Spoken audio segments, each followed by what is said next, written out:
We are here at the Calumet Air Force Base, just north of Houghton, Michigan, and just south of Copper Harbor, probably about 16 miles or so south of Copper Harbor. We're gonna go take a tour of this spot. We are here with Ian, Kyle, and Tank. Yes. Tank the dog. You will probably end up following us. Let's check it out. It was for basically the entire history of the Cold War, from beginning to end almost. It was one of the early warning radar sites, watching for the Soviet bombers coming across the Arctic Circle. Tank, stay down. There's a whole network of these all across the U.S. We have 3 more lines of these going up into Canada, all the way to the Arctic Circle. The Pine Tree line, the Mid-Canada line, and then the Dew line up in the Arctic Circle. Basically just to get as much warning as possible when the bombers, if they were to come across that way. When the station closed down in '88, it sat abandoned for several years, and then a correctional facility moved up here, youth correctional facility. They shipped kids all the way up from the Detroit area out here. They opened in 2001, I think it was, and they closed down by, I think, 2005. The houses were for staff, the students were all in the barracks. And yeah, the students, it was a correctional facility, it was not a reform school, it was a prison. Originally the fence would have been on this side of housing, so all the houses were outside of the perimeter fence. There's a guard check here, there's a big welcome sign across the entrance. Built down the right was the non-commissioned officers' quarters here. They worked in the guard check facility. That's like there originally had a T-33 jet mounted on it. It was a trainer version of the P-80, I believe, was the fighter version. It's now down at K.I. Sawyer near Marquette. They have it on display down there. Nice. We asked them very nicely if we could have it back, and they said not a chance. So we're looking for one maybe in a scrap yard or something in pieces that we can get. I'm sure there's a jet out there somewhere. Maybe not that one. There was a lot of those that produced though. They were used everywhere. Yeah. So every once in a while they'll come up on plane auction sites or something. You don't need anything flight worthy, you just want the flight. Housing here was the first one constructed. There's only 2 floor plans amongst all these houses here, just cookie cutter 1950s suburb style kind of. Fairly nice houses, 3 bedrooms, 2 bathrooms, attached garage. The houses are still in fairly good condition on the outside structurally, but the inside is absolutely trashed. Vandals have come in and kicked out all the drywall, and snow is coming through the windows and doors and rotting out the floorboards, so they're a mess, but we think we can save them still. Hey, it could be some affordable housing for somebody. Yeah. That'd be actually really cool. Oh, we'd love to get these all fixed up and start renting these out. Imagine coming up here for a week and staying at like Airbnb, and you got your own white picket fence yards out here. Yeah, that too. Airbnbs. Absolutely. Yes. Yeah, that'd be cool. Didn't they start doing that at K.I. Sawyer, didn't they? They tried a few different things down there, and I know he's slowly trying to fix that. It's a slow process down there. They've demolished a lot of the buildings there too. Groups that do the night sky viewing stuff, but we kind of wanted that sort of name. Also, the Open Skies Treaty was the treaty between U.S. and Russia that allowed us to spy on each other's bases during the World War. So we kind of like that idea. That's you guys have private events where you can have like telescopes? Yeah, oh absolutely. There's a conservancy group down at Gratiot Lake just down the hill, and they come up here once or twice a year, and they do an event where they'll bring up some big high-power telescopes from Michigan Tech and do a night sky. I have a telescope and I have like a night vision. So Absolutely. If you want to come up here, seriously, we are open to that. Oh, awesome. It's the lowest point as far as gravity goes downhill, so that's where all the sewage went. This house on the corner is referred to as the Hell House because you were right next to the sewer treatment plant. Huh. I bet. Yeah. When the Air Force left, they demolished all that and cleaned up all the soil, and the correctional facility moved in. They built these massive septic tanks and drain field up at the top of the hill, which was temporary, and then they built these massive sewage lagoons to the north of here, which you can still see on Google Maps are out there, and that's all owned by the county now. Yeah. And this is the commander's house. His house had 1 extra room. Neat. Actually shipped up from New Mexico or Arizona or something, and these were not built for winter climates at all. They were desert, warm weather houses. One of the veterans told us that they moved in, and then the first winter they were here, the snow started blowing in through a hole in the wall, and they called up maintenance and said, "You guys gotta come fix this." They said, "Give it a couple days, it'll fix itself." And sure enough, it drifted up over his wall and sealed it in, and he was good the rest of the winter. Yeah, freeze your wall in. Yeah.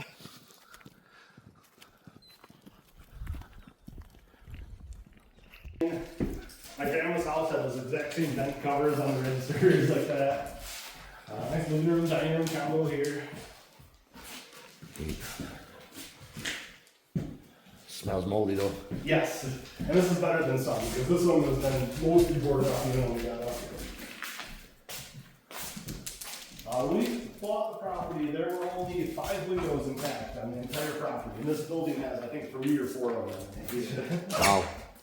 I believe it. So, Kids and rocks. Yep. Decent kitchen. You have washer here, stove there, washer and dryer over here. Got your nice original wallpaper still. See that? That's cool, man. Guys find any good treasures in the cabinets or anything? Oh my gosh, this place has been stripped. I bet. The one and only You never know what's in the walls. we might have to start digging. The only cool thing we found so far is one original radar scope. It was a little mini one that someone told us was part of the anti-jamming equipment they had up here. Cool. So if they tried to jam the radars, this would jam them back, and then the scope would let you know the radar was still working. And it was just thrown out in the weeds. Still little fake grenades laying around.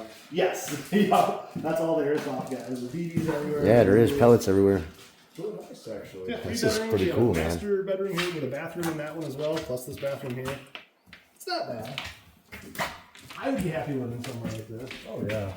Still got the original fuses in the fuse panel. The old school ones. Yep. Cool. You know. These all have really shallow crawl spaces underneath them, just enough to run the plumbing and stuff through. Oh yeah. Access for these is in the closet. The other ones, it was under the stove. You actually had to move the stove out. There was a hatch underneath there to get down in the crawl space. I know we had that in the 60s already. Pretty, yeah. Radar towers, contacting fighter jets. I believe it was in the 70s or maybe early 80s. They actually combined all the radar or the radio equipment to the other building, and this became the youth center over here. So all the kids that lived in the houses here could come out and hang out up here. It was a daycare center for the little kids, but even the teenagers, they said this was the hangout spot. So this looks completely different than what it would have been when they had all the radar or radio equipment in there. They sure tore it up. Yes. There's nothing they didn't vandalize on this property. I believe it.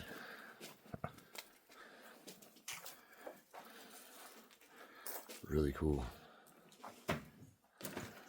53, just 2 years after the station opened here, they detected something out over Lake Superior, and they scrambled a fighter jet from Kinross Air Force Base over on the eastern end of the UP. It's Kinchlow Air Force Base eventually. I set up a F-89 to go see what the target was. They watched from the radar here as they were guiding it in. The 2 dots merged on radar, and then the fighter jet disappeared. Investigation, they never found any wreckage. They never found the pilot or radar operator, but the official report says it was an accident that crashed in the lake and they were lost. But the UFO people picked up on it, and they say it was a UFO that abducted the whole fighter jet and took off. We've done a ton of research on it. We've got a whole page on our website for it. We actually were just on a podcast that interviewed us about it too. All reports seem to be that it did crash into the lake, and the blip that they were going to intercept was a Canadian C-47 that was out across the lake at the time. And they can't account for their C-47 either? A couple people have actually interviewed the supposed pilot of it, and he said, yeah, he was on his normal path, never saw another jet. We have not been able to find any Canadian records yet, and that's a bit harder to dig through than the American ones. Oh, okay. So we're still working on it, trying to see if we can find some more paperwork. The Kinross incident. Yes. All right. Check it out and see Interesting. what you think. All their maintenance equipment and stuff. We're using it as our headquarters right now because it's one of the few buildings that has power hooked up to it. So that's kind of where all of our equipment and stuff How's is. the place kind of like funded? Right now, it's out of our pocket. We get a little bit of money from like the airsoft group when they come up here.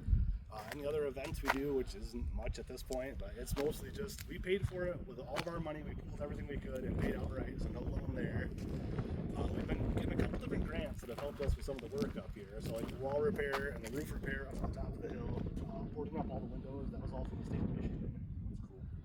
That helped us. I think they had movies in here at one point too, though. A couple people have told us different stories. Rec center. Basketball courts.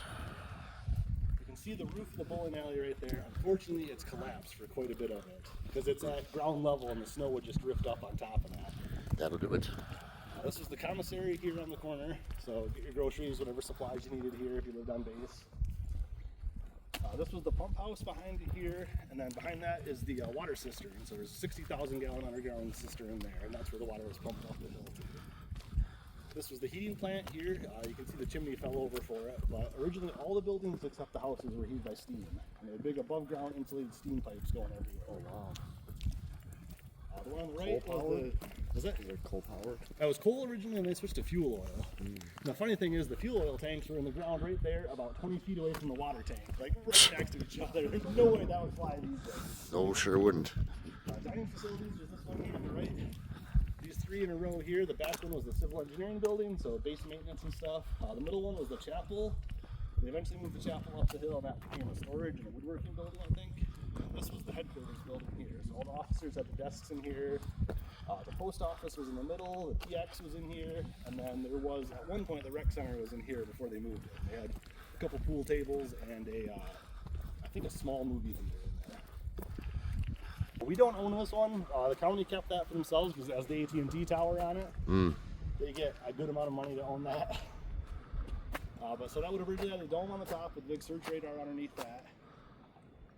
If you see the catwalk on the side there, that was to get to the outside of the dome. If you need to go work on it or clean it or whatever. There was supposed to be a trigger on the door. When you opened it, it would shut off the radar so you didn't get fried by the radiation. But the guys inside wanted to take their smoke break out there. They didn't want to go down to the ground floor, so they disabled that so they could go smoke out there. One guy told us you could hold up a fluorescent light bulb tube and it'd light up every single time the dish would spin around. Just telling you that. I just stick to the normal tour otherwise. That's fine. See Lake Superior out there. So we can go in every one of these up here. Yeah, sure. So we can check out some of these buildings in here. So let's check them out. By the way, this tour is free, absolutely free. If you want to come up and check this place out, they have a website and sign up for a tour. It is definitely worth it. Just not because it's free, but I mean it's definitely worth the ride. So this spot right here, this was one of the other original towers. They tore it completely down. But this is also the natural highest point in the entire Calumet Peninsula. Oh wow. 1,520 feet, I think it is. We're higher than Brockway Mountain up in Copper Harbor, higher than Mount Bohemia and Houghton, all the big peaks up here. Neat. That's our big bragging point. This is the chapel by the correctional facility when they were up here. So they reused this, I don't remember exactly what the floor plan looked like before that, but it became the chapel. Still carpeted. Not sure what we're gonna do with it yet. We might use it as like just a meeting room, conference room or something. Put some big tables in here. Man. The idea is the Going to the bunker. nope, pardon me. We'll come in and do this one.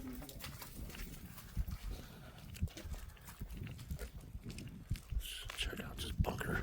Plant fallout shelter. When we get down in there, you'll see it a little tight for 100 people, but that's what they planned for. A lot of the veterans we spoke to did not know this existed up here. So Really? we think it was just for the radar operations personnel and anyone who was stationed at the top of the hill, and everyone else was on their own. But the other theory we heard was, since this was never going to get bombed directly, it was more of a fallout shelter for, like, you'd sleep at night down in the bunker, and then you'd come above ground during the day and work. So if everyone slept in shifts, then everyone could cycle through this. Yeah. Yeah, head on in. Oh man, this is cool.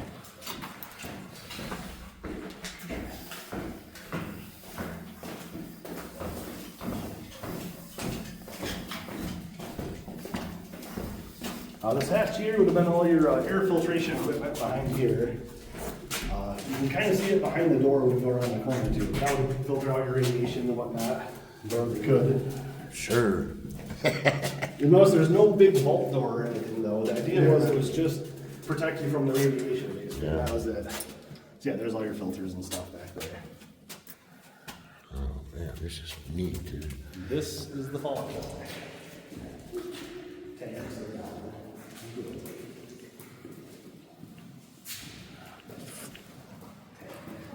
Floor plans.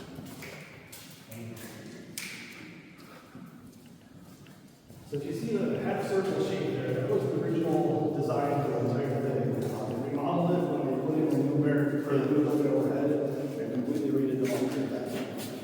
This is your escape hatch here that would have actually been closed and filled with sand inside there. And then if you need to get out, you open up and dump all the sand out and you can climb out that way.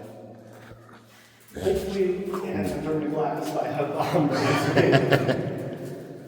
The original floor plan had a wall down the middle. There was 50 bunk beds on this side, and there was tables and storage and bathrooms on the other side.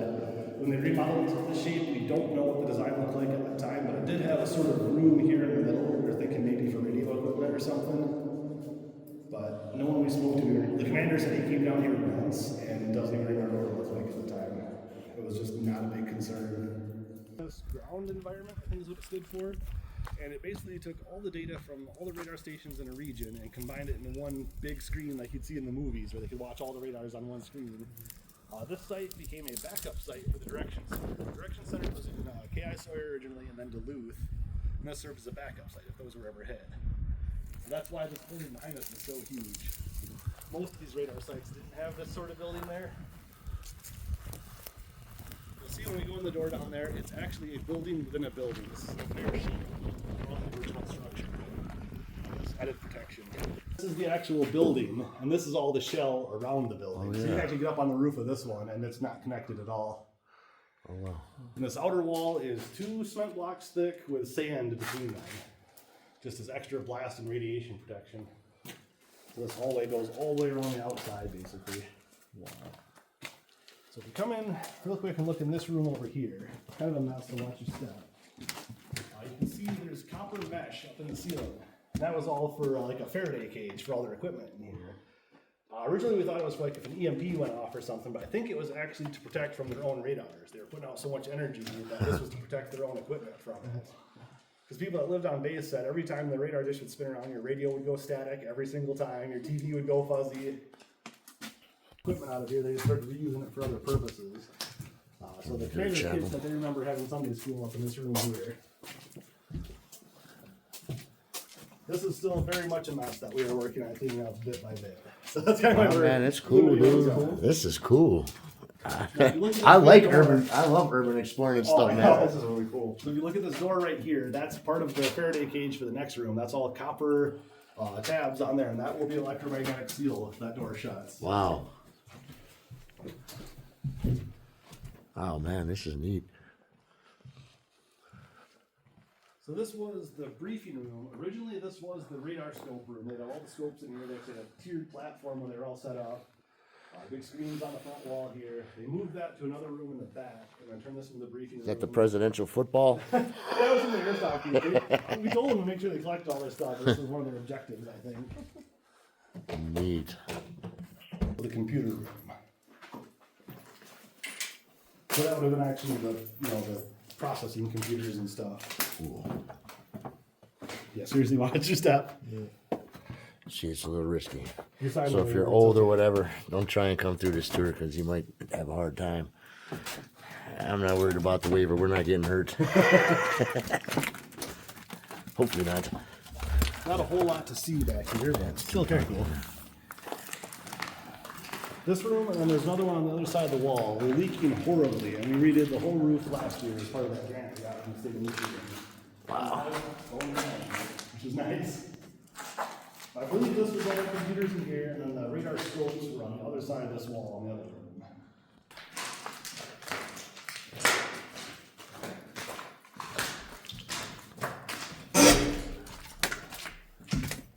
Awesome. This used to be completely flooded from the roof leaking. It looks like it's completely dried out at this point. That is huge. Cool. You can kind of look up as you go in too and see it up above you even. Oh yeah.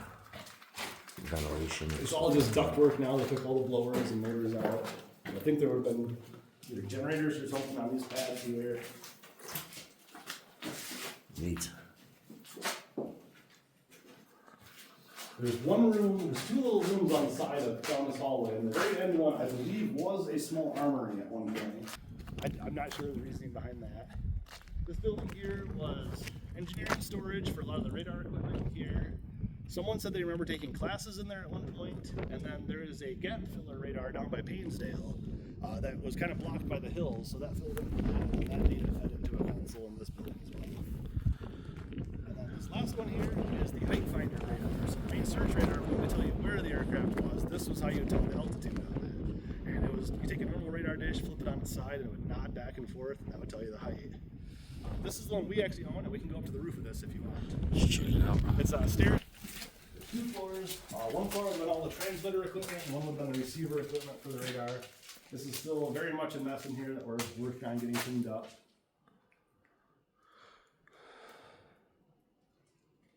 This was all drywalled at some point. I think when they started moving a lot of the equipment out of here, we tore all the drywall down because it was rotting away, and we got back to the actual original metal turning.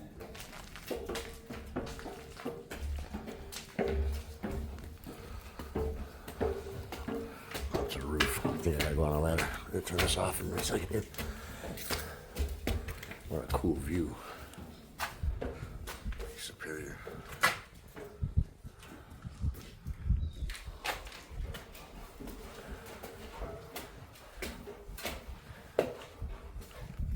See, the original radar dome on top of here would have been an inflatable dome. They actually had blowers that kept it inflated all the time. So this was a parallel we got to build to get out inside there. We actually found behind the drywall, this is the original controls for the blowers. So depending on the wind speed, you would increase the pressure on the blowers, so keep it inflated instead of blowing away. Now if you want, we can head up to the top. I'm gonna climb up this ladder here. The roof of the place. Radar tower.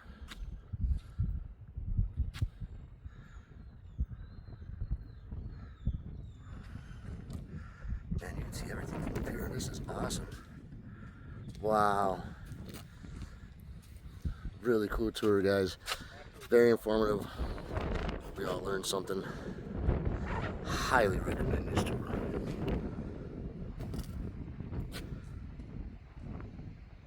Way cool. Oh, this would look cool in the fall. Yeah, oh my god. It actually kind of looks like fall right now, even though it's spring. Yeah, a little bit of color in the leaves.